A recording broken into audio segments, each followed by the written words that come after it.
Hello friends, நீங்கள் பார்க்குறது user family. குழந்தைங்க ரொம்ப நாளாக வந்து பன்னீர் பட்டர் மசாலா கேட்டுருந்தாங்க.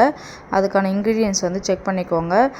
பூண்டு, இஞ்சி, முந்திரி, அப்புறம் பார்த்திங்கன்னா பச்சை மிளகா, பெரிய வெங்காயம் 1க்கு 3 தக்காளி எடுத்துக்கணும். பட்டை, லவங்கம், அதுக்கப்புறமா தக்காளி போட்டுக்கோங்க. அப்புறம் முந்திரிலாம் ஆட் பண்ணிக்கலாம். முந்திரி ஆட் பண்ணனால கிரேவி வந்து டேஸ்ட்டு சூப்பராக இருக்கும். இது மெயினாக உங்களுக்கு அதுதான் தேவை. உங்களுக்கு பிடிக்காதவங்க ஸ்கிப் பண்ணிக்கோங்க.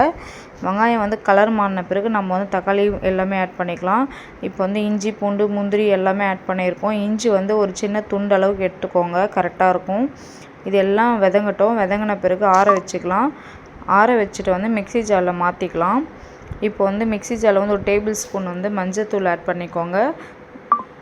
நெக்ஸ்ட் வந்து பார்த்திங்கன்னா சீரகத்தூள் இருந்தால் சீரகத்தூள் போட்டுக்கோங்க. அப்படி இல்லைனா சீரகம் ஒரு டேபிள் ஸ்பூன் போட்டுக்கோங்க.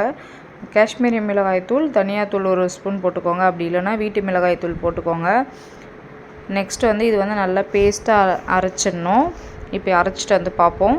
இப்போ நல்லா பேஸ்ட்டாக அரைச்சிட்டோம். இதை வந்து நம்ம ஆல்ரெடி ஃப்ரை பண்ண கடாயிலே யூஸ் பண்ணிக்கலாம். இப்போ பார்த்திங்கன்னா இதில் வந்து பட்ரு போட்டுக்கலாம். பட்ரு வந்து 3 டேபிள் ஸ்பூன் அளவுக்கு நான் போட்டிருக்கேன்.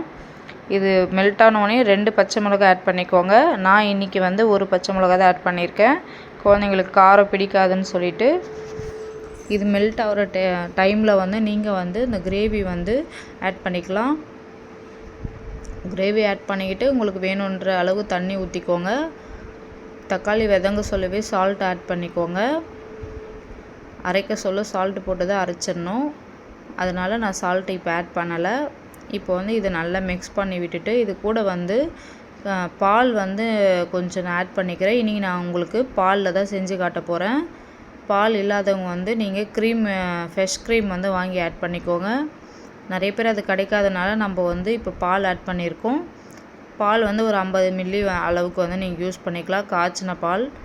இது வந்து நல்லா கலரிட்டு நீங்கள் மூடி போட்டு 10 நிமிஷம் விட்டுருங்க. லோ ஃப்ளேமில் இருந்தால் தான் அது நல்லா குக் ஆகும். நெக்ஸ்ட் வந்து சப்பாத்திக்கு வந்து நம்ம பால் சைஸில் இது மாதிரி பண்ணி வச்சுருக்கேன். சைட் பை வந்து இது கொதிக்க ஆரம்பிச்சிச்சு. சப்பாத்தியும் தேய்க்க ஆரம்பிச்சிட்டு ஸ்கூல் டைம் ஆகிடுது. நல்லா திக்காக ஆகும். ஃப்ளேம் ஸ்லோலே வைங்க, அடி பிடிக்க ஆரம்பிச்சிரும். இப்போ சப்பாத்தி ஒன்று ஒன்றா தேய்க்க ஆரம்பிச்சிடலாம். இப்போ பாருங்கள், பன்னீர் ஆட் பண்ணிட்டேன். பன்னீர் வந்து சாஃப்டாக வரணுன்னா சுடு தண்ணியில் ஆட் பண்ணிக்கோங்க. 5 நிமிஷம் பொறுத்து நீங்கள் தண்ணி ஃபில்ட்ரு பண்ணி வச்சுருங்க. கிரேவியில் போட்டு 5 நிமிஷம் கழித்து ஆஃப் பண்ணிவிடுங்க. ரொம்ப நேரம் குக் பண்ணால் சப்பாத்தி வந்து அப்படியே லப்பர் மாதிரி ஆகிடும். இல்லைனா சாஃப்டாக இருக்கும். சப்பாத்தியும் சைட் பையில் ரெடி ஆகிட்டு இருக்குது. நெய் ஊற்றி தான் செஞ்சிட்ருக்கேன். கஸ்தூரி மேக்கி நல்லா க்ரஷ் பண்ணிவிட்டு நீங்கள் ஆட் பண்ணிக்கோங்க. இறக்க சொல்லும். பட்டர் எல்லாம் சைடில் வர ஆரம்பித்த பிறகு நீங்கள் இறக்கிடுங்க. இதை ஆட் பண்ணி ஒரு செகண்டில் நீங்கள் இறக்கிடலாம். கண்டிப்பாக பிடிக்கும்னு நினைக்கிறேன். நேற்று வேலண்டைன்ஸ் டே அந்த வீடியோ வந்து உங்கள் கூட ஆட் பண்ணிக்கிறேன். என்னுடைய ஹஸ்பண்ட் வந்து ஈவினிங் பார்த்திங்கன்னா சர்ப்ரைஸ் கொடுத்தாங்க. சாக்லேட்டு, அப்புறம் பார்த்திங்கன்னா கேக் வாங்கிட்டு வந்தாங்க, வெல்வெட் கேக்கு. சில்வரில் வந்து இந்த மாதிரி ரொம்ப நாளாக ஹேர்ஸாக நான் வாங்கணும்னு சொல்லிவிட்டு அவரை வந்து வாங்கி சர்ப்ரைஸ் கொடுத்தாங்க. எனக்கு ரொம்பவே பிடிச்சிருந்துச்சி. உங்களுக்கும் பிடிச்சிருந்தால் மறக்காமல் சப்ஸ்கிரைப் பண்ணிக்கோங்க சேனலை. லைக் பட்டனை ப்ரெஸ் பண்ணிவிட்டு பெல் ஐக்கானையும் கிளிக் பண்ணிக்கோங்க. அதுபோல் தொடர்ந்து வீடியோஸ் வரும். தேங்க்யூ.